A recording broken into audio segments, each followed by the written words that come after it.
Wassalatu wassalamu ala rasulillah nabiyina Muhammadin wa alihi wa sahbihi wa man walah. Asyhadu an la ilaha illallah wahdahu la syarikalah wa asyhadu anna Muhammadan abduhu wa rasuluh. Qala Allah ta'ala fi kitabihil karim, ya ayyuhalladzina amanu taqullaha haqqa tuqatih wa la tamutunna illa wa antum muslimun, amma ba'd. Kita melanjutkan mawaidhur Rasul, wasiat-wasiat dan wejangan-wejangan Rasulullah sallallahu alaihi wasallam. An Ubadah ibn Samit radhiyallahu an, dari Ubadah ibn Samit, semoga Allah meridainya, an Nabi sallallahu alaihi wasallam, dari Nabi sallallahu alaihi wasallam bersabda, man ahabba liqa' Allah ahabba Allah liqa'ah, wa man kariha liqa' Allah kariha Allah liqa'ah. Siapa yang merasa suka untuk bertemu dengan Allah, Allah akan suka bertemu dengannya. Dan siapa yang tidak menyukai bertemu dengan Allah, Allah pun tidak suka bertemu dengannya. Berkatalah Aisyah sebagai istri Nabi SAW, inna la nakrahul maut, kami Rasulullah tidak suka kematian. Itu bagaimana? Rasulullah bersabda, laisa dzalik, bukan itu maksudnya. Artinya semua orang ya tidak suka kematian itu tidak masalah. Walakinnal mu'min idza hadarahul maut busyira bi ridwanillah wa karamatihi. Akan tetapi seorang mukmin ketika hadir kepadanya kematian, maka diberikan ia kabar gembira dengan karunia Allah, dengan keridhaan Allah ya, dan kemuliaannya. Falaysa syai'un ahabbu ilaihi mimma amamah. Maka pada waktu itu tidak ada sesuatu yang lebih ia sukai daripada apa yang ia lihat di depan itu. Wa habba liqa' Allah, maka saat itu ia merasa suka bertemu dengan Allah. Wa habba Allahu liqa'ah, Allah pun suka bertemu dengan dia. Wa innal kafir idza hudira busyira bi'adzabillahi wa 'uqubatih. Adapun orang kafir apabila sedang sakaratul maut, ia diberikan kabar buruk dengan adab Allah ya, dan sanksinya yang keras. Falaysa syai'un akrahu ilaihi mimma amamah. Maka saat itu tidak ada sesuatu yang paling ia tidak sukai dari apa yang ia lihat di depannya. Fakariha liqa' Allah, saat itulah ia tidak mau bertemu dengan Allah. Wakariha Allahu liqa'ah, dan Allah pun tidak suka bertemu dengan dia. Dikeluarkan oleh Bukhari ya, di nomor 6507 dan Muslim di nomor 2683. Hadis ini menunjukkan seorang mukmin ya, saat ia sakaratul maut akan diperlihatkan dan diberikan kabar gembira dengan kebaikan. Ya. Diperlihatkan kepadanya tempat duduknya di surga. Oleh karena itulah Allah Subhanahu wa taala berfirman, innal ladzina qalu rabbuna Allah tsumma istaqamu tatanazzalu alaihimul malaikatu alla takhafu wa la tahzanu wa abshiru bil jannati allati kuntum tu'adun nahnu awliya'ukum fil hayatid dunya wa fil akhirah. Sesungguhnya orang-orang yang berkata Rabb kami Allah, kemudian ia istiqamah dalam hidupnya sampai akhir hayatnya, maka akan turun kepada mereka para malaikat, itu di saat sakaratul maut. Maka para malaikat itu berkata, jangan takut, jangan bersedih hati, bergembiralah dengan surga yang telah dijanjikan kepadamu. Kami adalah wali-wali kamu di dunia dan akhirat. Walakum fiha ma tashtahi anfusukum walakum fiha ma tad'un. Ya, kamu akan mendapatkan apa yang kamu mau dan kamu akan mendapatkan apa yang kamu minta.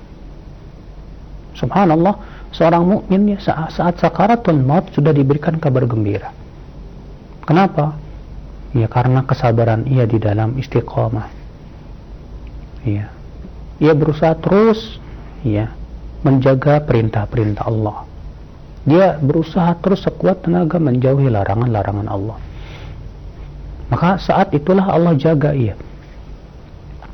Karena orang yang menjaga perintah Allah, menjaga larangan Allah, janji Allah adalah Allah akan jaga dia.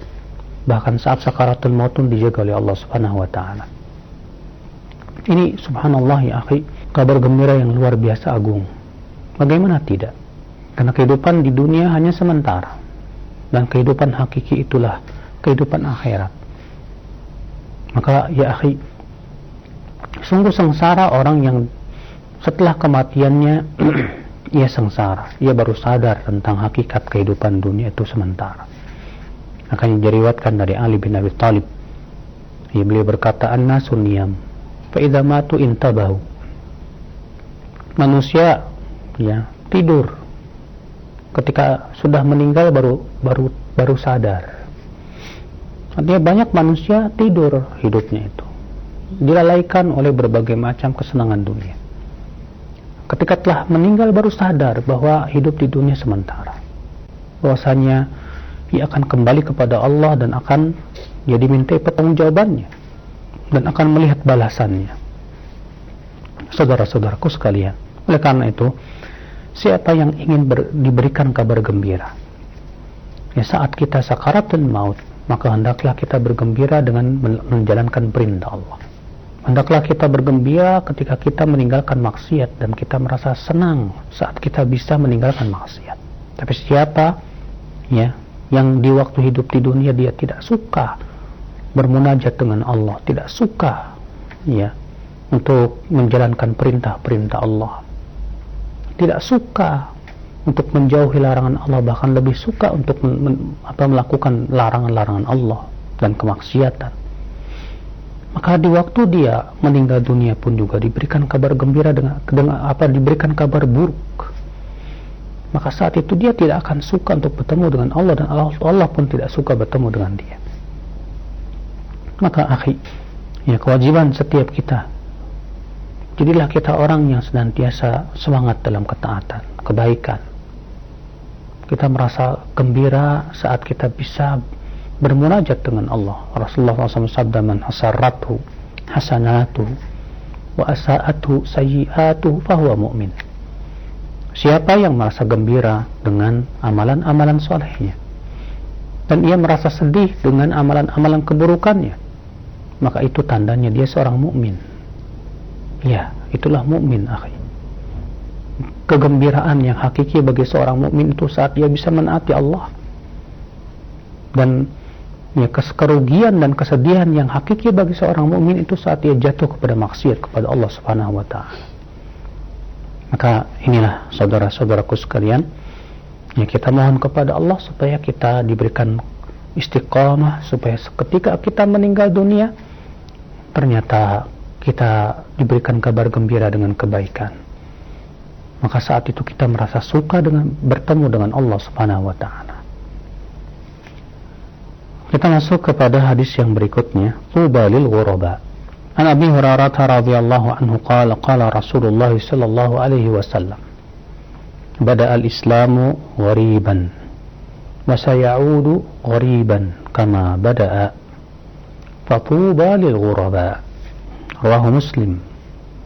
Islam dimulai dalam keadaan asing, dan nanti akan kembali asing sebagaimana di permulaannya. Maka tuba, bergembiralah, berbahagialah, tuba, pohon di surga, bagi orang-orang yang terasing, terasing karena berpegang kepada sunnah Nabi SAW. Dikeluarkan Muslim nomor 145. Subhanallah, saudaraku sekalian, di sini pengabaran kepada kita bahwa nanti Islam akan kembali menjadi asing. Asing apa ajarannya? Asing. Bahkan terkadang orang yang berpegang kepada Islam asing di tengah-tengah kaum muslimin itu sendiri. Orang yang berpegang kepada sunnah Rasulullah SAW asing. Bahkan dalam pakaiannya terlihat asing karena ia menghidupkan sunnah. Dalam tata cara sholat, di dalam cara ibadahnya, dalam akidahnya asing, karena tidak sesuai dengan kebanyakan manusia yang tidak sesuai dengan tuntunan Rasulullah SAW. Ia terasing, ia diasingkan. Kenapa ia diasingkan? Karena ia berpegang kepada sunnah Rasulullah SAW. Maka ya akhi, kalau kita terasingnya karena itu, maka tuba kata Rasulullah SAW. Tuba itu pohon di surga untuk kita. Tuba, kegembiraan dan kebahagiaan bagi orang-orang yang terasing. Masya Allah. Satu ayat yang lain disebutkan alladzina yufsiduna ma aslahan nas, alladzina yuslihuna ma afsadan nas. Orang-orang yang terasing adalah orang-orang yang memperbaiki ajaran agama yang sudah dirusak oleh manusia. Kembali berusaha untuk memurnikan kembali ajaran agama ini. Berusaha untuk membantah berbagai macam kesesatan dan kebid'ahan. Sehingga akhirnya ia terasing di tengah masyarakat. Maka yang seperti ini, akhi, kegembiraan buat dia, tuba buat dia. Maka dari itulah saudara-saudaraku sekalian jangan kita merasa sedih ketika kita diasingkan orang karena kita berpegang kepada sunnah Nabi SAW. Tidak perlu kita mengeluh ketika orang-orang memusuhi kita karena kita misalnya berjenggot, kita berusaha untuk melaksanakan sunnah Rasul SAW dalam pakaian kita misalnya. Tidak perlu kita bersedih karena kita sudah mendapatkan kabar gembira dari Rasulullah SAW. Memang berpegang kepada sunnah di saat umat Islam berpecah belah itu berat sekali. Rasulullah mengatakan al-mutamassik bidinihi kal-qabid al-jamr. Nanti akan datang suatu zaman orang yang berpegang kepada agamanya itu seperti memegang bara api, berat, tapi keutamaannya besar. Di saat itulah pahala yang sangat besar telah Allah telah menunggu kita. Sebagaimana Rasulullah SAW bersabda, ibadatun fil harji ka hijratin ilaih. Beribadah kepada Allah di masa fitnah yang dahsyat itu pahalanya sama dengan hijrah kepadaku, kata Rasulullah SAW. Subhanallah. Saudara-saudaraku sekalian, hadis berikutnya an Abi Hurairah radhiyallahu anhu anin Nabi sallallahu alaihi wasallam a'dzara Allah ila mri'in akhara ajalahu hatta balaghahu 60 sanah. Allah memberikan uzur kesempatan kepada seseorang yang diakhirkan ajalnya, umurnya sampai 60 tahun. Maksudnya apa? Artinya kalau sudah sampai 60 tahun belum taubat juga, belum kembali kepada Allah Subhanahu wa taala, biasanya sih orang seperti ini sudah keras hatinya, sulit untuk kembali kepada Allah, kecuali orang-orang yang dirahmati. Maka dari itulah waspadalah, akhi, jangan sampai kita berkata begini, saya taubatnya nanti aja kalau udah tua. Kita katakan tidak bisa. Sebab kalau kamu berkata nanti taubatnya saya sudah tua, itu pohon kemaksiatan sudah kokoh sekali di hatimu. Ketika kamu tua di atas maksiat, jarang orang mendapatkan hidayah di saat itu. Karena Allah masih memberikan kesempatan pada seorang hamba untuk terus bertaubat, untuk mau bertaubat, untuk kembali kepada Allah. Sampai umur 60 tahun masih belum juga mau kembali kepada Allah Subhanahu wa taala. Maka hati-hati, akhi, kalau ternyata saat itu kita ternyata keras di atas kesesatan, sampai Qudamah mengatakan perumpamaan orang yang mengakhirkan taubat seperti orang yang ingin mencabut pohon. Ketika ia ingin mencabut pohon tersebut, dia dapati pohon itu keras dan kuat. Lalu ia berkata, aku akan cabut tahun depan saja. Ketika ia datangi tahun depan, ternyata ia dapati lebih kokoh dan lebih besar lagi pohonnya. Semakin ia lambat, semakin kuat menghunjam dan akarnya sudah kemana-mana. Demikian pula orang yang berkata, saya taubatnya nanti aja kalau udah tua. Tidak mungkin. Karena akar pohon dan pohon kemaksiatan itu sudah kokoh di hatimu. Bagaimana kamu akan mendapatkan hidayah untuk bisa bertaubat saat itu? La wallah, sekarang juga kita bertaubat kepada Allah, ya akhi. Sekarang ketika kita masih diberikan oleh Allah Subhanahu wa taala kesempatan dalam hidup kita, segera kita kembali kepada Allah, segera kita bertaubat kepada Allah, karena kita tidak tahu bagaimana ajal yang akan mendatangi kita. Akankah kita sampai umur yang sudah tua atau tidak? Fa Allahul musta'an.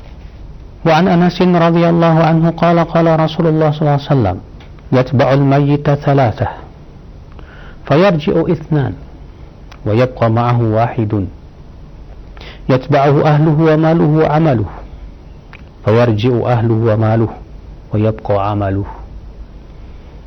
Akhrajahu al-Bukhari. Ya, muttafaqun alaih.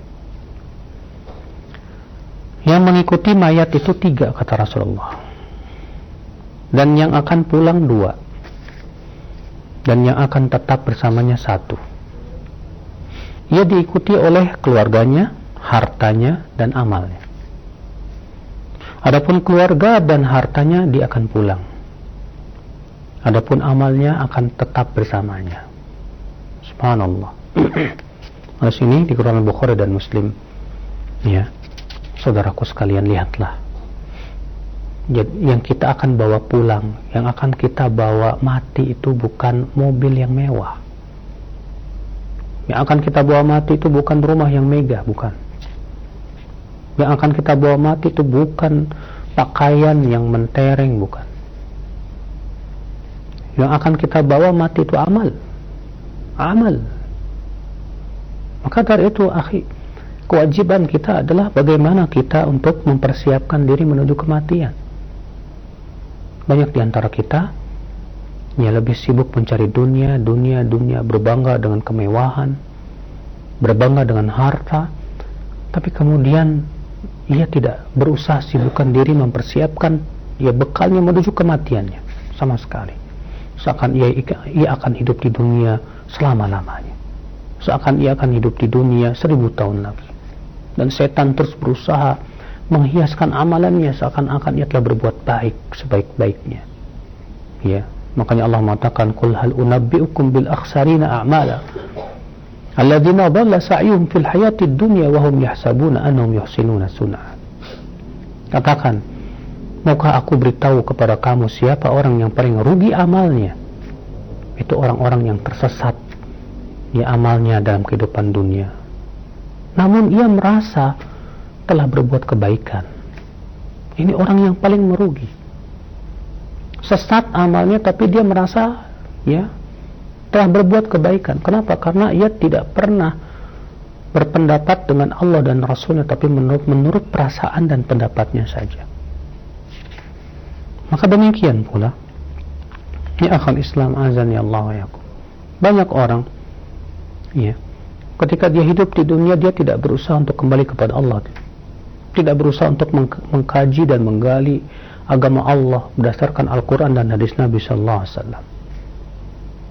Makanya ia pun hanya berpendapat tentang agama dengan akal dan pikirannya saja. Iya. Lalu kemudian ia merasa sudah berbuat baik, padahal ia telah tersesat jalannya dalam kehidupan dunia ini. La wallah. Jangan sampai akhi kita seperti itu. Kita semua akan meninggal. Yang akan kita bawa itu amal, dan amal tidak mungkin diterima oleh Allah kecuali dengan ilmu, dan ilmu itu hakikat yang berasal dari Allah dan Rasulnya, bukan menurut pendapat kita saja. Maka saudaraku sekalian, azan ya Allah, kalau kita mau pergi safar saja kita harus ya berbekal. Apa perbekalan yang harus kita bawa ketika kita mau safar ke Surabaya misalnya, atau kita mau safar ke ya Timur Tengah misalnya? Pasti kita bawa bekal. Ya, makanya Allah mengatakan wa tazawwadu, berbekallah untuk haji atau umrah. Wa inna khairaz zadit taqwa. Berbekallah untuk haji dan umrah, karena sesungguhnya sebaik-baik perbekalan itu adalah ketakwaan. Iya. Perbekalan kita menuju kematian yang terbaik adalah ketakwaan kepada Allah Subhanahu wa taala. Maka ya, ketika ada seorang sahabat bertanya kepada Rasulullah, "Ya Rasulullah, mata sa'ah?" "Ya Rasulullah, kapan terjadi hari kiamat ya Rasulullah?" Maka Rasulullah menjawab, "Madza a'dadta laha?" Apa yang kamu persiapkan menuju ke hari kiamat itu? Apa yang kamu persiapkan? Kemudian orang itu berkata, ya, "Laisa bisyai." Tidak banyak ya Rasulullah. "Walakinni uhibbullah wa rasulah." Aku hanya mencintai Allah dan Rasulnya saja. Kata Rasulullah, "Al-mar'u ma'aman ahab." Seseorang akan bersama yang ia cintai pada hari kiamat. Maka sudahkah kita waktu hidup di dunia ini mencintai Allah dan Rasulnya? Ataukah kita mencintai selain Allah dan Rasulnya? Sudahkah kita mencintai orang-orang yang saleh, mencintai para sahabat dan para ulama, atau kita lebih mencintai dan mengidolakan orang-orang yang tidak beriman kepada Allah dan Rasulnya? Maka saudaraku sekalian, yang kita pikirkan di dunia ini adalah amal dan amal. Ya, harta tidak akan kita bawa mati. Maka kita pun ketika mencari harta, yang kita pikirkan bagaimana harta saya ini bisa menimbulkan amal. Karena harta yang tidak menimbulkan amal, itu tanda harta tidak bermanfaat. Iya. Tidak ada kebaikan pada harta kalau ternyata harta itu tidak menimbulkan amal. Tidak ada kebaikan pada dunia kalau ternyata dunia itu malah menghalangi kita dari amal saleh. Saudaraku sekalian, ya, ingatlah kematian. Karena setiap manusia pasti akan meninggal dunia. Itu sebuah keniscayaan. Siapapun di dunia ini tidak akan pernah ada yang berkata dan tidak pernah ada yang pernah mengatakan saya akan kekal di dunia. Tidak. Ya, kita akan kembali kepada Allah. Kematian bukan peristirahatan terakhir, seperti yang disangka oleh sebagian orang. Ya, telah kembali ke tempat peristirahatan yang terakhir. Kita katakan, kata siapa dia beristirahat di sana, di kuburnya? Wallahi, belum tentu ia beristirahat. Yang beristirahat di kubur ini hanyalah orang-orang yang beriman saja. Sebagaimana disebutkan dalam riwayat Ibnu Majah, Rasulullah SAW ketika duduk bersama para sahabatnya, lewatlah jenazah mukmin. Lalu Rasulullah bersabda, mustarih, dia istirahat. Tak lama kemudian lewat jenazah orang yang tidak beriman. Kata Rasul, mustarahmin, dia diberistirahatkan darinya. Para sahabat bertanya, apa maksudnya ya Rasulullah? Kata Rasulullah, innal mu'min idza mat istaraha min ta'abid dunya wa nasabiha. Mukmin itu kalau meninggal dunia, ia beristirahat daripada capeknya kehidupan dunia dan kepenatannya. Wa innal kafir idza mat, sebaliknya orang yang kafir kepada Allah, kalau meninggal dunia istaraha minhul ibad wal bilad. Ya. Maka akan beristirahat darinya negeri-negeri dan para hamba. Karena kekafirannya itu merusak dunia dan seisinya, saudaraku sekalian. Makanya akal Islam yang kita pikirkan adalah amal, dan amal. Bagaimana saya bisa memperbaiki salat saya? Bagaimana saya bisa khusyuk dalam salat saya? Bagaimana saya bisa melaksanakan puasa Ramadan sebaik-baiknya? Bagaimana saya bisa melaksanakan puasa-puasa sunnah di hari-hari selain itu? Bagaimana saya bisa berzikir kepada Allah, lisan saya yang selalu bisa basah dengan zikir kepada Allah? Itu yang kita pikirkan. Kita berpikir bagaimana saya selalu bisa membaca Al-Quran dan bersama Al-Quran dan mentadaburinya. Yang kita pikirkan bagaimana saya bisa bersedekah. Bukan bagaimana saya bisa mengumpulkan harta sebanyak-banyaknya, lah. Karena itu semua tidak ada manfaatnya di sisi Allah. Tapi yang kita pikirkan bagaimana harta saya berubah menjadi pahala di sisi Allah. Bagaimana saya punya mobil supaya mobil ini bisa saya mendapat pahala yang besar dari mobil saya. Bagaimana supaya saya mendapatkan rumah, tapi rumah ini ternyata menjadi kebaikan untuk hidup saya. Bagaimana supaya saya bisa mempunyai HP, tapi HP ini saya bisa mendulang pahala yang besar darinya. Itu yang dipikirkan oleh seorang yang mukmin, ya akhi. Dia selalu inginkan adalah bagaimana saya mempersiapkan perbekalan menuju kematian saya. Saya ingin memperberat timbangan amalan soleh saya. Ya, Allah berfirman, faman thaqulat mawazinu, fahuwa fi 'ishatir radiyah. Siapa yang timbangan kebaikannya berat, maka ia dalam kehidupan yang diridhai. Wa amma man khaffat mawazinu fa ummuhu hawiyah. Tapi siapa yang timbang amal kesolehnya itu timbangannya ringan, dan amal maksiatnya lebih berat, fa ummuhu hawiyah, maka tempat kembalinya adalah neraka hawiyah, naudzubillah. Maka ya akhi, amal soleh itu yang selalu kita pikirkan. Karena kita masuk surga itu dengan amal soleh. Allah berfirman, udkhulul jannata bima kuntum ta'malun. Masuklah kamu ke surga disebabkan oleh amal soleh kamu. Amal soleh itu yang kita selalu kita pikirkan, karena dengan amal soleh itulah kita selamat di zaman yang penuh fitnah. Sebagaimana pernah kita sebutkan hadisnya, badiru bil a'mal fitanan kaqita'il lailil mudlim yusbihu ar-rajulu mu'minan wa yumsi kafiran wa yumsi mu'minan wa yusbihu kafiran yabi'u bidinihi yabi'u dinahu bi'aradin minad dunya. Kata Rasulullah, bersegeralah beramal saleh sebelum datang fitnah yang gelap gulita bagaikan malam yang kelam. Di waktu pagi seseorang masih mukmin, di waktu sore sudah kafir. Di waktu sore masih mukmin, di waktu pagi sudah kafir. Dia menjual agamanya dengan sedikit kehidupan dunia. Maka Rasulullah mengingatkan, sebelum datang fitnah itu yang dahsyat, segeralah kalian beramal saleh. Berarti beramal saleh itu menyelamatkan kita dari fitnah di dunia.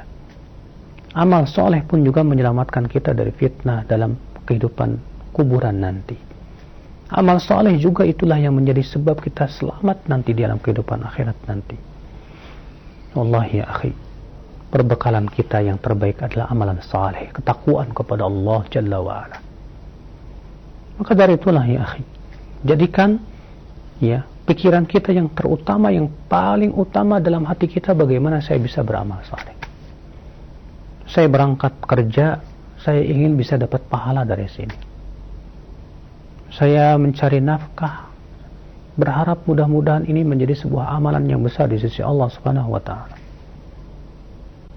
Bahkan dalam setiap aktivitasnya dia selalu berharap mudah-mudahan ini menjadi amal saleh. Itu yang dia pikirkan. Makanya sungguh mulia pemikiran seorang mukmin. Karena yang dia pikirkan adalah hidupnya adalah bagaimana saya memperbaiki amal. Itulah hakikat daripada kita berlomba-lomba di dalam kebaikan, saudaraku sekalian. Maka ya akhi, di sini Rasulullah SAW mengingatkan bahwa yang kita bawa sampai kuburan hanyalah amal kita. Hadis berikutnya, an Abi Hurairah radhiyallahu anhu, anna Rasulullah sallallahu alaihi wasallam qala, yaqulu al-'abdu mali innama lahu min mali thalath, ma akal fa afna, aw labisa fa abla, aw a'ta faqtana, wa ma siwa dhak fa huwa dhahib wa tarikuhu linnas. Akhrajahu Muslim. Rasulullah bersabda, seorang hamba berkata, hartaku. Padahal hakikat harta dia adalah 3. Yang sudah ia makan, atau yang sudah ia pakai, atau yang sudah ia infakkan. Selain itu akan pergi dan akan ditinggalkan untuk manusia. Sahih. Harta yang hakiki itu akan menjadi milik kita adalah yang sudah kita makan, atau yang sudah kita pakai, atau yang sudah kita infakkan, saudaraku. Selain itu belum tentu menjadi harta kita. Itu akan pergi, kita akan tinggalkan harta seperti itu. Maka dari itulah saudara-saudaraku sekalian, kalau kita punya harta dan kita ingin harta kita bawa sampai surga, maka cara yang paling aman untuk bisa membawa harta itu sampai surga adalah dengan cara diinfakkan dan disedekahkan. Ya Allah. Sebaliknya orang yang bakhil, pelit, tidak mau berinfak di jalan Allah, tidak mau ia bersedekah, wallahi harta itu hakikatnya hanya akan membinasakan dirinya saja. Dia tidak akan bawa harta sampai kuburan. Harta itu akan dibagi-bagikan kepada ahli warisnya.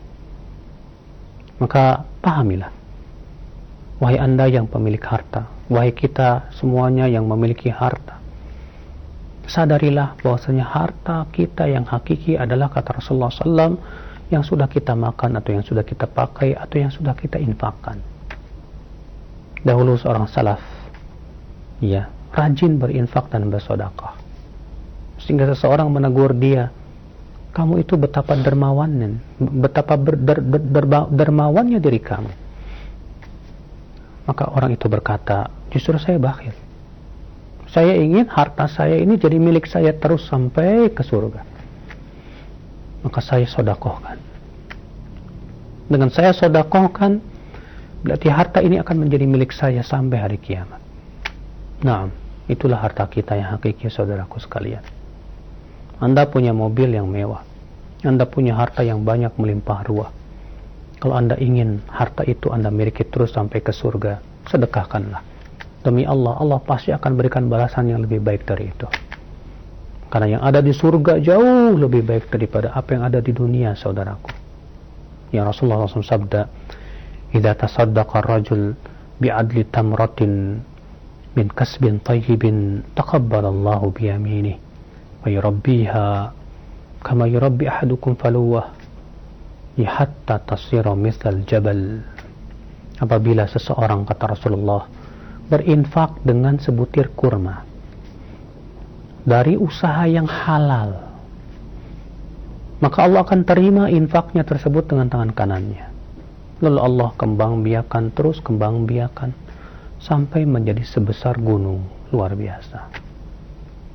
Saudaraku sekalian, wallahi tak akan rugi harta yang telah kita infakkan itu, karena Allah sudah simpan dan Allah akan terus kembang biakan untuk kita di surga kelak biiznillah. Demi Allah, saudaraku, sedekah tidak akan mengurangi harta kita. Ya Rasul sabda, walatun kesadaqatun min mal. Sedekah tidak mengurangi harta.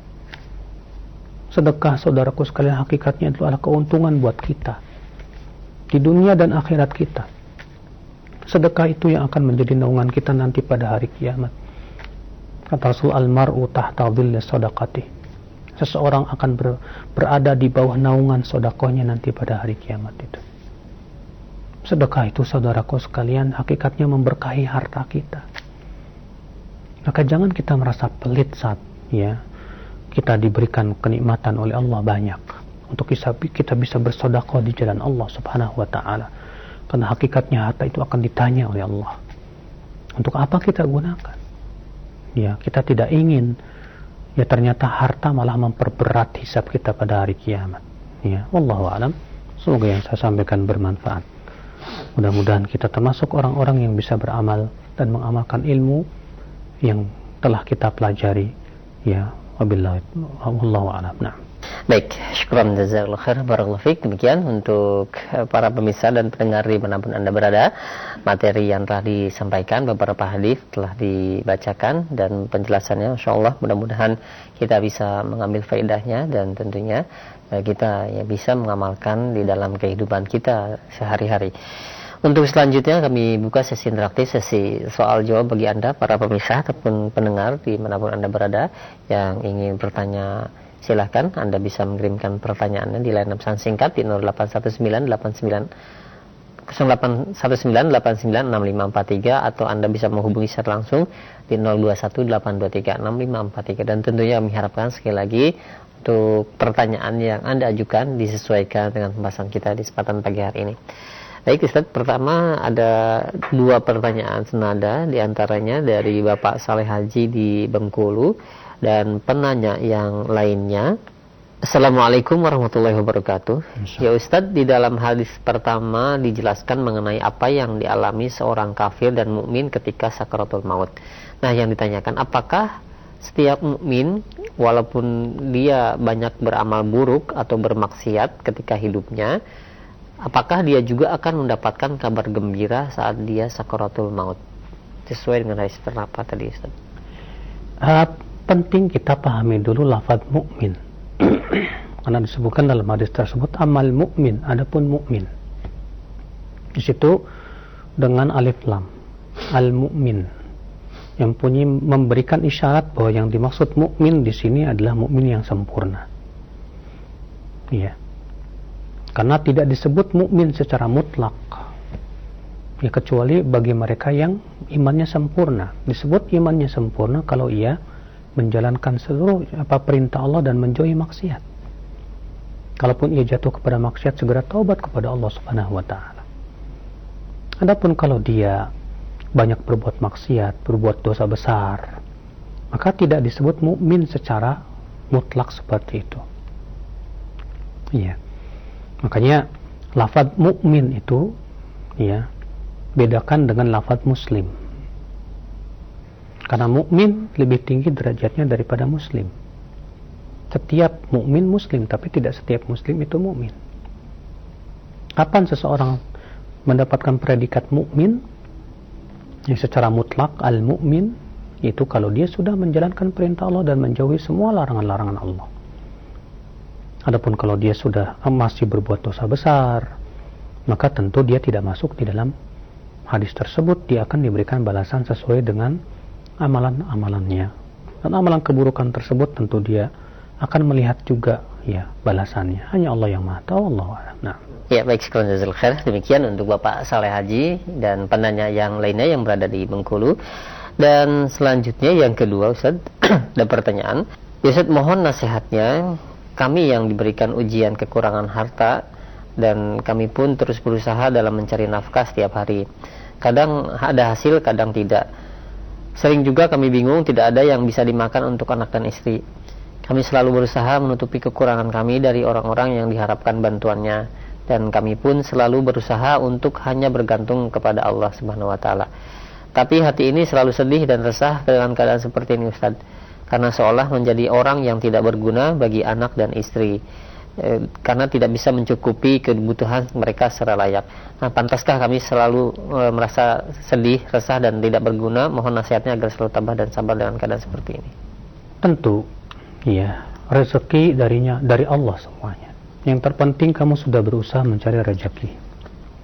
Kalau ternyata Allah masih memberikan kepada kamu kesempitan rezeki, jangan kamu berkata kamu tidak berguna. Yang penting Allah tahu bahwasanya kamu sudah berusaha sekuat tenaga. Yang penting kamu sudah jujur kepada Allah bahwasanya kamu sudah berusaha sekuat tenaga mencari rezeki buat anak dan istri saya. Tapi ternyata Allah belum kasih. Ya. Maka itu menjadi alasan buat kamu nanti di hari kiamat, ya Allah, saya sudah menjalankan perintah Engkau untuk mencari nafkah buat anak dan istriku. Tapi keadaannya seperti ini, ya, maka berarti kewajiban kita sekarang dan kamu, semua kita yang diberikan oleh Allah rezeki yang kurang, adalah untuk ridho dengan ketentuan Allah dan berusaha sabar. Ya. Sampaikan kepada istri dan anak, saya sudah berusaha mencari, tapi Allah belum izinkan untuk dia mendapatkan yang lebih. Ya. Suruh mereka sabar. Suruh mereka minta kepada Allah Subhanahu wa taala kesabaran. Ya. Dan minta kepada Allah keberkahan dan keluangan rezeki. Adapun kamu katakan kamu tidak berguna untuk anak dan istri, kata siapa? Buktinya kamu mencari nafkah. Beda kalau kamu tidak mencari nafkah. Kamu malas-malasan, kamu masih hanya sebatas ya mengharapkan bantuan orang saja. Tentu berarti kamu ya berhak disalahkan.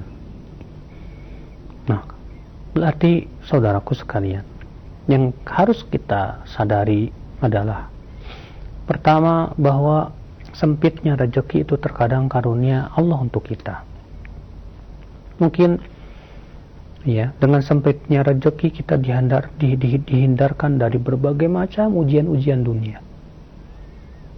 Ya. Ujian dunia berupa apa? Kekayaan. Karena kekayaan itu artinya adalah merupakan ujian yang berat.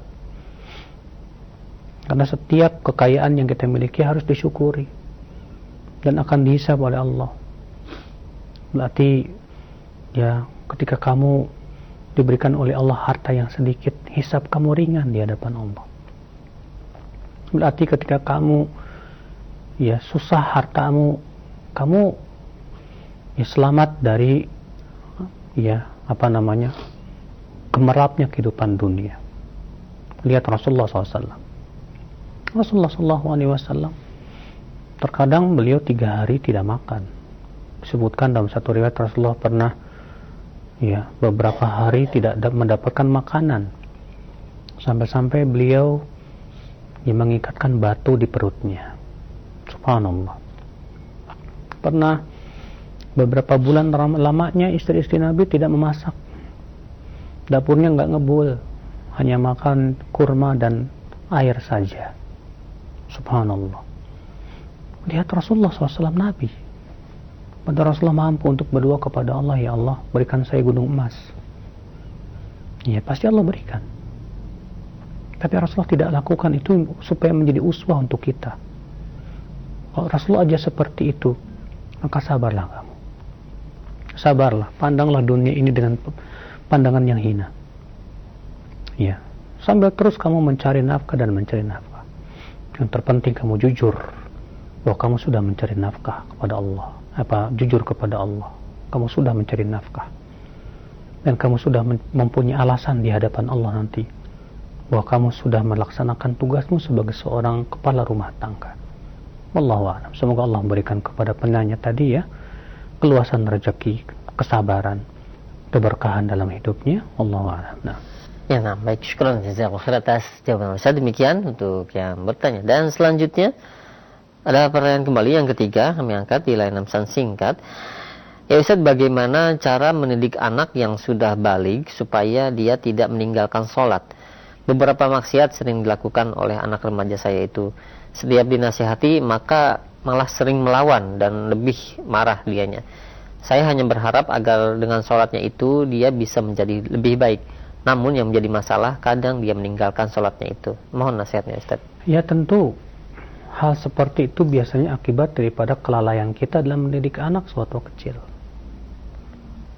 Ya ketika kecilnya kita tidak biasakan ia sholat. Ketika ya dulu kita tidak berusaha untuk memberikan lingkungan yang baik buat anak kita. Karena kita lalai, akhirnya dia pun seperti itu. Ya, berarti kewajiban kita sekarang adalah bagaimana supaya anak ini mau mencintai Allah dan Rasulnya, mau mencintai dan sadar bahwasanya hidup di dunia sementara. Berarti kewajiban kamu adalah bagaimana supaya anak ini mau duduk di majelis ta'lim, mencintai ilmu. Ya, itu dengan cara memberikan motivasi. Kasih terus motivasi. Ya.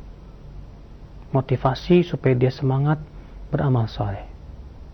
Disadarkan bahwa kamu hidup di dunia sementara, nak. Semua manusia akan meninggal dunia. Ya, kemudian cobalah carikan untuk dia teman-teman yang saleh, carikan lingkungan yang baik. Ya. Sehingga ketika ia mendapatkan lingkungan yang baik, dia mulai bisa beradaptasi dengan lingkungannya, dia bisa bertemu dengan teman-teman yang saleh yang bisa mempengaruhi kehidupannya. Nah, inilah tentu seorang orang tua ya ketika melihat anaknya seperti itu, dia harus melihat kenapa anak saya bisa seperti itu, apa sebabnya. Dari sebab itulah dia berusaha untuk menyelesaikan permasalahannya. Kalau ternyata sebabnya karena lingkungan yang buruk, ya berusahalah ya pindah ke lingkungan yang baik. Kalau sebabnya ternyata teman-temannya yang buruk, berusahalah ya kita sadarkan, kita bacakan ayat kepada anak kita tentang penyesalan penduduk api neraka yang ia masuk neraka gara-gara temannya itu. Ya. Maka dan tentunya ini butuh waktu. Butuh pendekatan kepada anak. Karena anak remaja kalau kita marah-marahin dengan suara keras, dia akan melawan. Anak remaja itu tidak bisa dinasihati dengan cara-cara yang arogan. Harus ada pendekatan dari hati ke hati. Ya, jadilah Anda sebagai orang tua yang bijak, yang betul-betul kasih sayang, ingin membawa anak kepada ke surga Allah Subhanahu wa taala, dan jangan putus asa. Terus dan terus, mudah-mudahan ya usaha kita itu menghasilkan buah. Ya, Allahu a'lam. Ya, baik, syukur.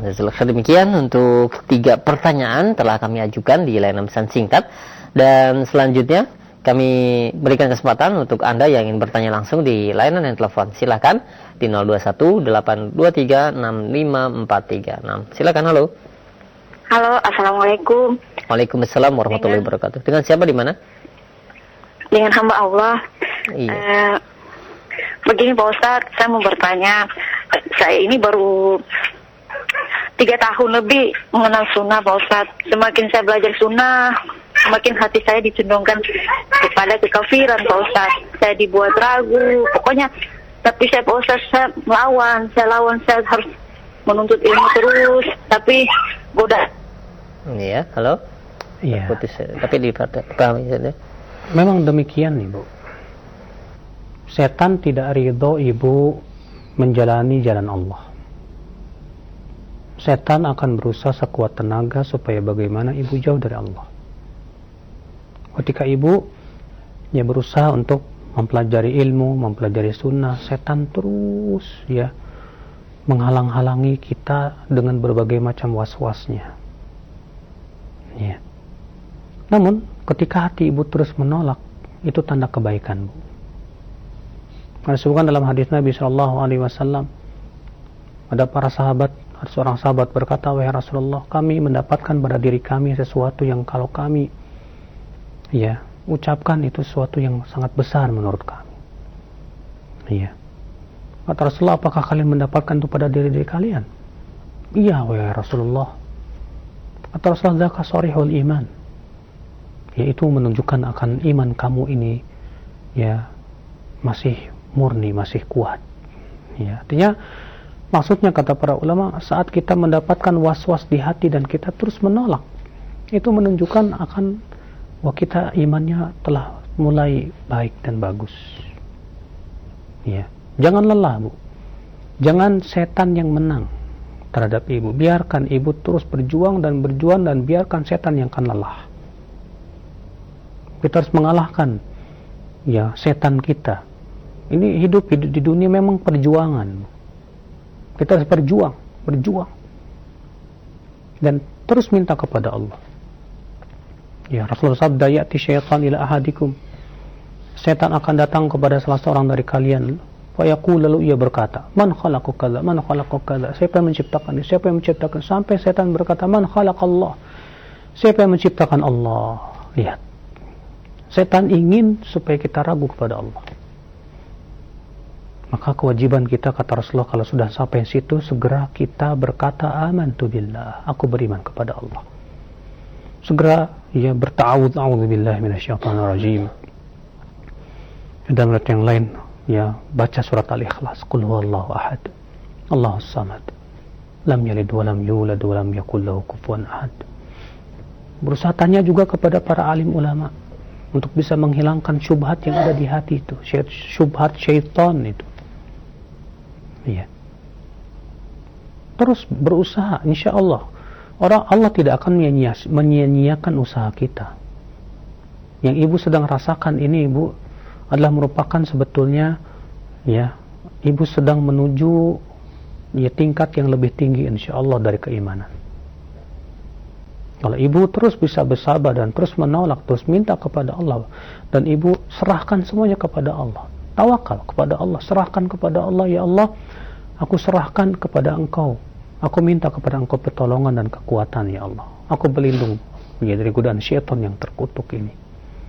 Sambil ibu terus istiqomah, terus ibu menuntut ilmu, setiap kali muncul pemikir yang tidak segera hilangkan, sibukkan dengan memahami ayat-ayat Allah, sibukkan memahami hadis-hadis Rasulullah SAW.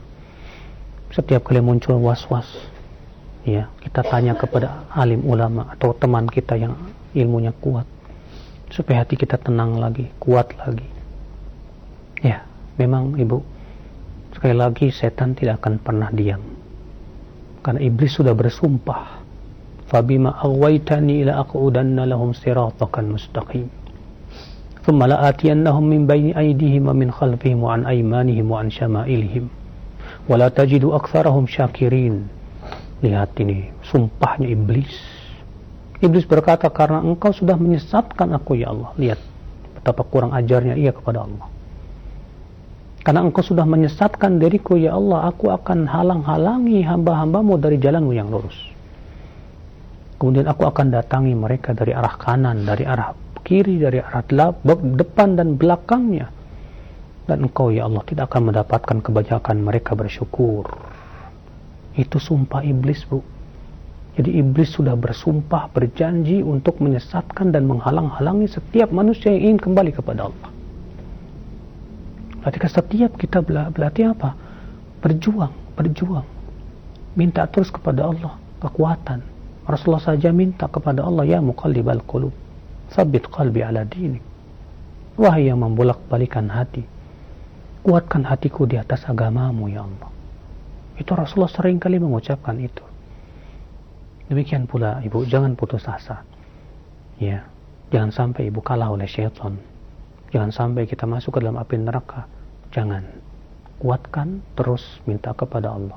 Semoga Allah memberikan kepada ibu ya kekuatan, ya kesabaran, keistiqomahan sampai akhir hayat. Amin ya rabbal alamin. Baik. Demikian ya untuk ibu yang bertanya. Mudah-mudahan Allah memberikan keteguhan dalam imannya. Dan selanjutnya silahkan yang kedua di layanan telepon di 0218236543. Halo. Halo. Assalamualaikum warahmatullahi wabarakatuh. Waalaikumsalam warahmatullahi wabarakatuh. Dengan siapa di mana? Saya Askal dari Buton. Dari Buton, silakan Pak. Ini terkait pemindahan masjid. Iya. Bagaimana hukumnya? Masjid kan sudah dipindahkan sekarang, tidak memakai. Jadi kami sholat sekarang di gedung biasa, Ustaz. Jadi apakah ada hukumnya untuk kita baru masuk mau sholat tahiyat masjid? Apakah boleh? Di gedung biasa bukan masjid, Pak. Oh, jadi tidak boleh, Ustaz. Kalau di gedung biasa bukan masjid, tidak ada tahiyat masjid. Itu kan nanti itu gedung itu sampai selesai masjid, jadi di situ sholat Jumat ditinggalkan terus di situ sampai. Iya, jadi gedung itu hanya sementara saja kan? Iya, selama ditunggu untuk selesainya masjid baru. Wallahu alam ya, kalau itu hanya sebatas gedung saja dan bukan tanah wakaf juga dan bukan diwakafkan untuk masjid, hanya sebatas sementara saja. Iya, sementara. Wallahu alam itu tidak berlaku padanya hukum-hukum masjid. Boleh yang kedua, Ustaz? Cukup Pak, memberi kesempatan untuk yang lain. Ya. Jazakumullah khair. Assalamualaikum warahmatullahi wabarakatuh. Assalamualaikum warahmatullahi wabarakatuh. Ya, demikian ya untuk Bapak yang berada di Buton. Baik, selanjutnya yang ketiga kami berikan kesempatan, silakan di 0218236543. Ya, halo. Silakan. Assalamualaikum. Waalaikumsalam warahmatullahi wabarakatuh. Dengan siapa di mana? Dian, Jakarta. Ibu dia di Jakarta, silakan. Assalamualaikum Pak Ustaz. Assalamualaikum warahmatullahi wabarakatuh. Ini Pak Ustaz, Dian mau tanya. Dian kan belum menikah juga sama kakak Dian juga belum menikah. Kami dua bersaudara. Terus kalau kakak kan sudah bekerja dan ibu kan tidak bekerja karena ibu kan tunanetra. Terus Dian itu sekolahnya dibiayain sama kakak, tapi kakak itu selalu meminta kewanitaan gitu, Ustaz. Meminta kewanitaan. Terus, maksudnya apa ya? Setiap Dian habis pulang sekolah megang-megang kewanitaan gitu. Oh, kakaknya laki-laki? Laki-laki. Oh iya, baik, kami paham. Soalnya kalau Dian nggak kasih, nanti sekolahnya nggak dibiayain sama kakak. Iya, baik, cukup ya. Oke. Ibu Dian. Assalamualaikum warahmatullahi wabarakatuh. Tentu ini perbuatan yang tidak baik. Ya, seorang kakak melakukan perbuatan itu terhadap adiknya termasuk pelecehan. Hal ini bisa dilaporkan ya kepada yang berwajib. Ya. Kalau misalnya karena dia yang memberi nafkah ya kepada Dian, kemudian dia meminta seenaknya, lalu kemudian dia melakukan perbuatan-perbuatan yang tidak pantas seperti itu, jangan hanya karena dia ngasih duit Dian kemudian ya mau dipermainkan oleh dia. Dian harus punya harga diri. Jangan sampai harga diri Dian hancur hanya karena ingin mendapatkan duit. Kalau saya nggak begitu, saya nggak bakalan dikasih uang sama kakak saya. Nah, coba Dian ya bisa menghubungi misalnya teman-teman Dian yang berusaha, punya usaha-usaha. Coba Dian misalnya ya, walaupun memang sedang sekolah, tapi cobalah Dian bisa jualan dikit demi sedikit lah. Jadi sekolah misalnya jualan kue apa kek, jualan apa kek ke teman-teman untuk bisa menghidupi diri sendiri, daripada dia dilecehkan seperti itu, daripada dia terus menerus dilakukan perbuatan yang tidak senonoh seperti itu oleh kakak laki-laki yang kurang ajar ini. Ya, maka dia harus yakin bahwa Allah yang memberikan rezeki. Allah sebaik-baiknya penolong. Wa may yattaqillah yaj'al lahu makhraja. Barang siapa yang bertakwa kepada Allah, Allah akan jadikan untuk dia jalan keluar. Iya. Enggak usah khawatir, enggak usah takutnya sama kakak, takutnya kepada Allah. Iya. Bilang kepada kakak, udah saya enggak perlu duit kamu. Ya, saya akan insya Allah cari duit sendiri. Tawakal kepada Allah, minta kepada Allah kekuatan. Daripada dia terus menerus dilecehkan seperti itu oleh seorang kakak yang tidak punya rasa kasih sayang, seorang kakak yang naudzubillah akhlaknya bejat seperti itu, musibah. Allahu a'lam. Nah. Ya, baik, demikian ya untuk Dian yang berada di Jakarta. Dan selanjutnya kami beralih kembali di layanan pesan singkat.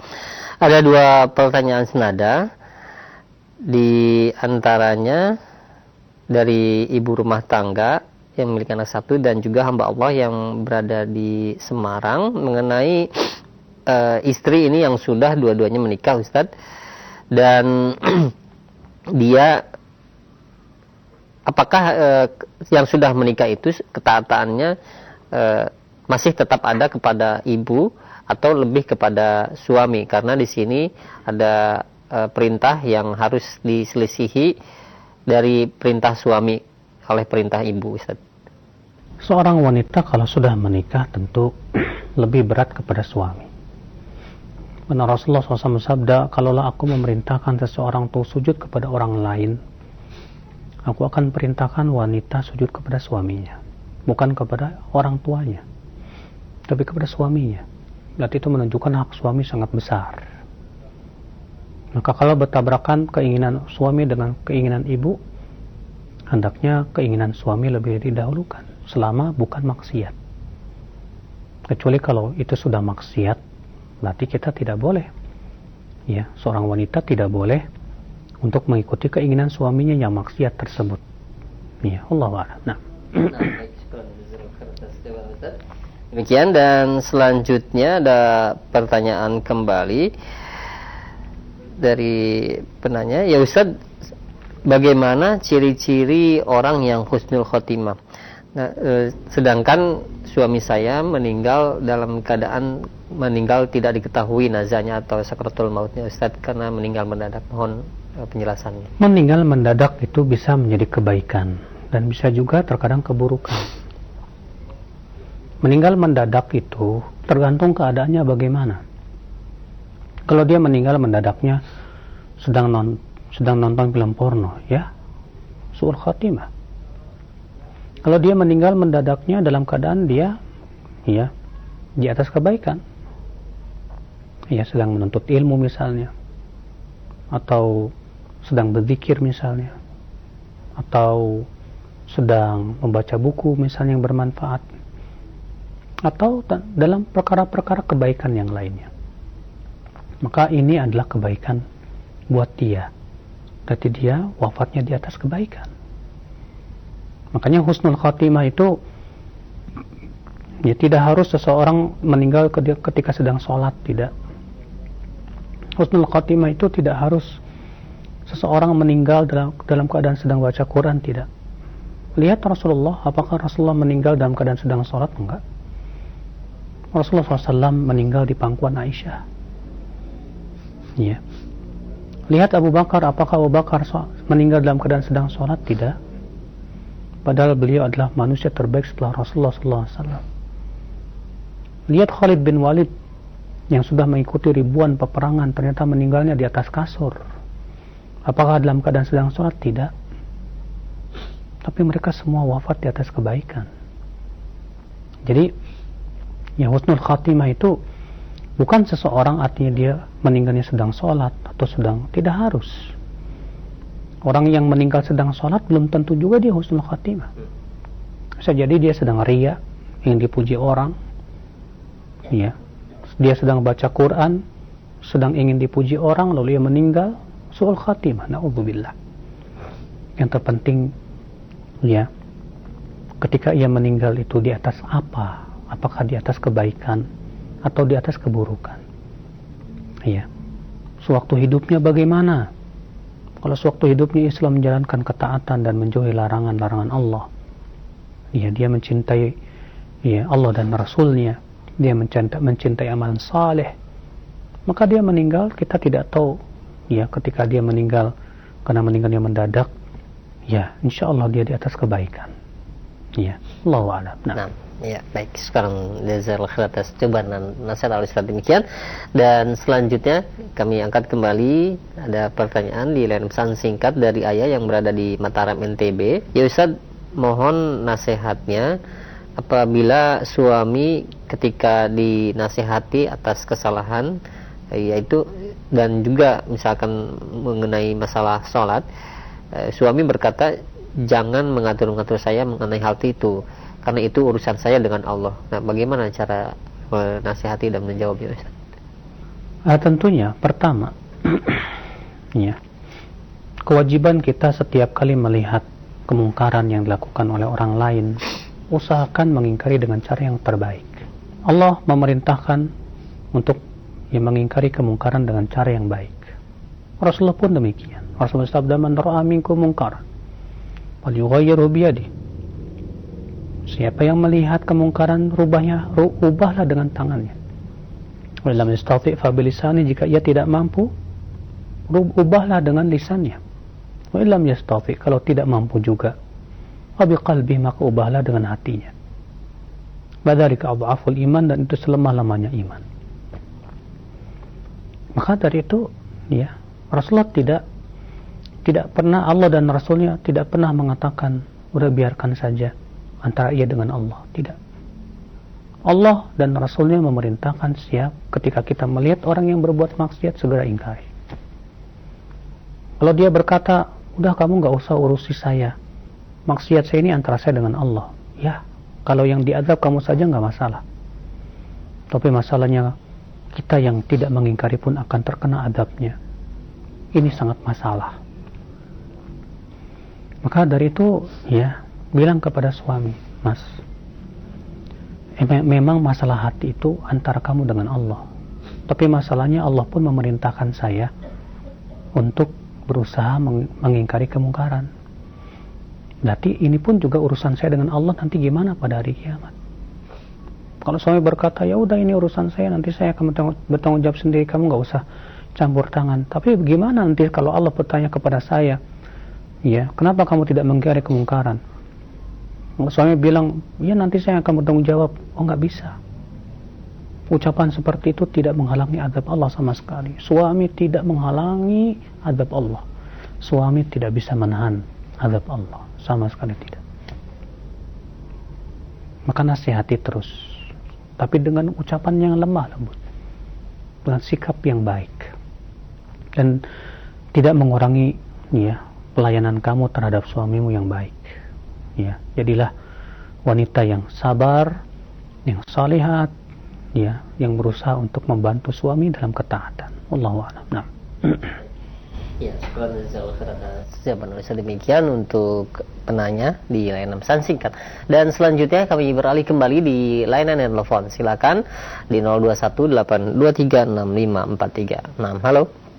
Assalamualaikum Ustaz. Waalaikumsalam warahmatullahi wabarakatuh. Dengan siapa di mana? Dengan Abu Alif di Bau-Bau. Silakan Bu Alif.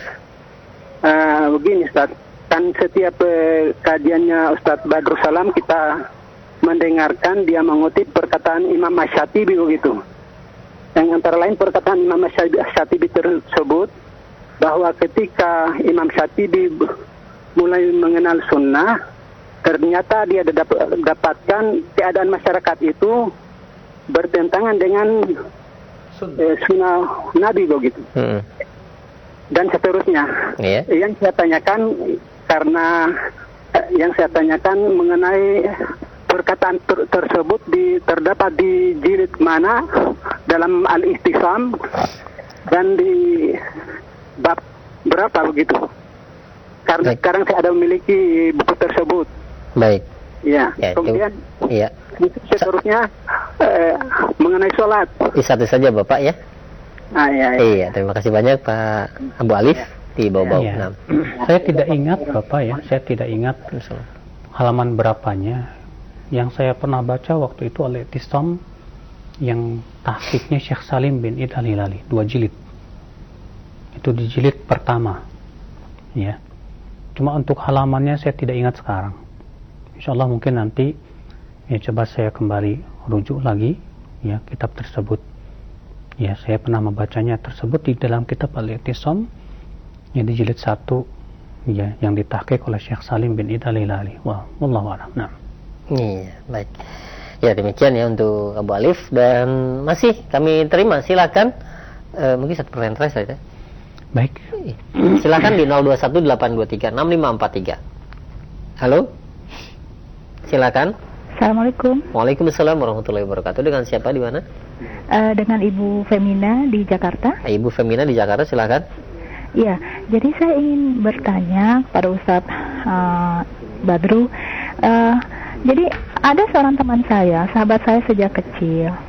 Saya mengerti bahwa dia saat ini habis mengalami kejadian yang musibah ya, cobaan, dan sudah beberapa kali. Tapi saya sudah berkali-kali maksudnya berusaha untuk agar dia mengerti bahwa itu sudah takdirnya Allah. Dia harus beriman kepada takdir Allah, dan dia harus bersabar, banyak berdoa. Tapi dia tetap masih cenderung untuk menyalahkan, bahwa mengatakan bahwa itu saya sudah kurang apa berbuat baik gitu ya, maksudnya tetap saja Allah tidak melihat seperti itu. Saya ingin, kalau saya ingin, yang cuma bertanya, kalau saya ingin tidak lagi berteman dengannya, apakah itu memutuskan silaturahmi kepada teman? Apakah itu diperbolehkan? Karena saya merasa khawatir saya lama-lama akan ya jadi seperti dia juga, seperti itu. Walaupun saya sekarang berusaha untuk terus belajar di sunnah gitu, untuk mengerti bahwa takdir Allah itu memang yang sudah pasti terjadi, dan kita harus inilah maksudnya menerimanya. Seperti itu aja. Baik. Terima Ibu. Kasih. Iya. Ini memang ya sering kali menghantui orang-orang yang kurang kuat keimanannya.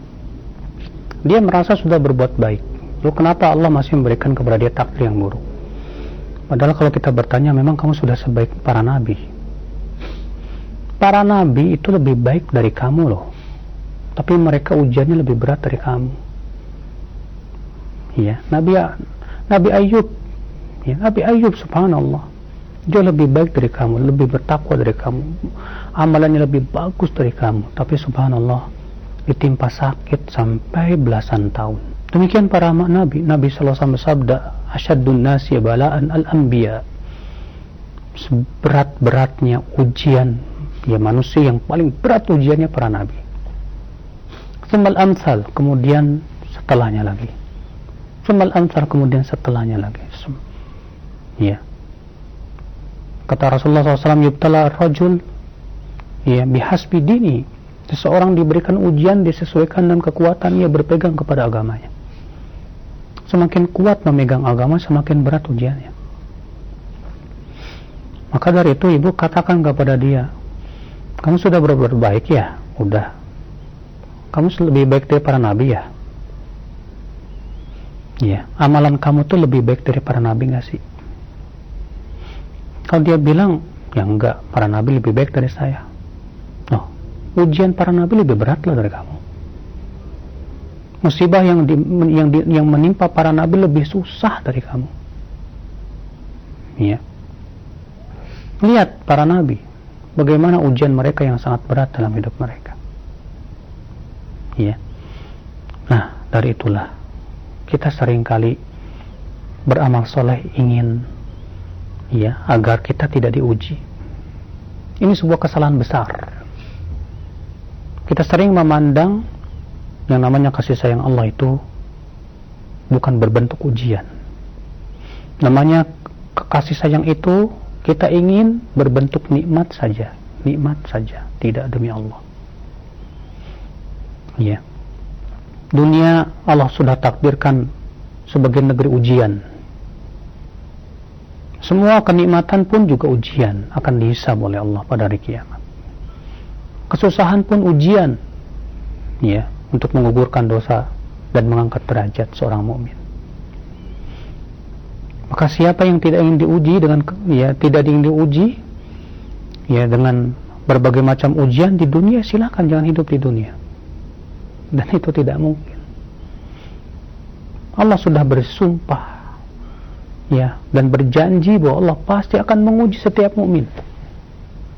Allah berfirman dalam surat Al-Ankabut Alif Lam Mim, ahasiban nasu ay yutraku ay yaqulu amanna wa hum la yuftanun. Apakah manusia mengira akan dibiarkan berkata kami beriman sementara ia tidak diuji? Tidak mungkin. Walaqad fatanna alladhina min qablihim fala ya'lamanna alladhina sadaqu wa la ya'lamanna al-kadhibin. Sungguh, kata Allah, kami sudah menguji orang-orang sebelum mereka. Dengan ujian itu kami tahu siapa yang imannya jujur dan siapa yang imannya dusta. Ya, Allah ingin pilah dan pilih dengan ujian. Allah ingin tempa keimanan dengan ujian. Allah ingin melihat siapa yang imannya jujur kepada Allah dengan ujian dan siapa yang dusta. Allah juga berfirman, wala nabluwannakum bisyai'in minal khawf wal ju' wa naqsin minal amwali wal anfusi wath thamarat wa basyiris sabirin. Sungguh, kata Allah, Allah menekankan, menegaskan, pasti, sungguh kami akan uji kalian dengan sedikit rasa takut, rasa lapar, kekurangan harta, jiwa dan buah-buahan. Sungguh berarti ini pasti menimpa orang yang beriman. Kami pasti uji kalian itu. Lalu Allah mengatakan wabasyiris sabirin, berikan kabar gembira untuk orang-orang yang sabar. Siapa itu yang bisa bersabar? Alladzina idza asabatuhum musibah qalu inna lillah wa inna ilaihi raji'un. Itu orang-orang yang apabila ditimpa musibah mereka berkata, kami milik Allah dan kami akan kembali kepada Allah. Artinya, saya milik Allah. Karena saya milik Allah, maka saya harus sabar dengan ketentuan yang Allah telah berikan kepada saya. Dan saya yakin itu semua adalah, ya, ujian itu adalah kebaikan buat diri saya. Karena Allah tidak mungkin menzalimi hamba-hambanya. Dan sesungguhnya kami akan kembali kepada Allah. Berarti kami akan dibalas. Kesabaran yang kita sabar saat kita menghadapi ujian pasti mendapatkan balasan yang besar.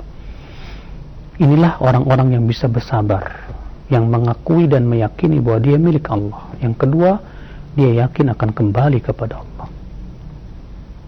Nah, kalau ternyata ibu sudah menasihati, terus nasihatin dengan baik-baik, tapi tetap saja, dan dikhawatirkan malah ibu terpengaruh, kemudian ibu, udahlah, lebih baik saya jaga jarak aja sama dia, nggak masalah.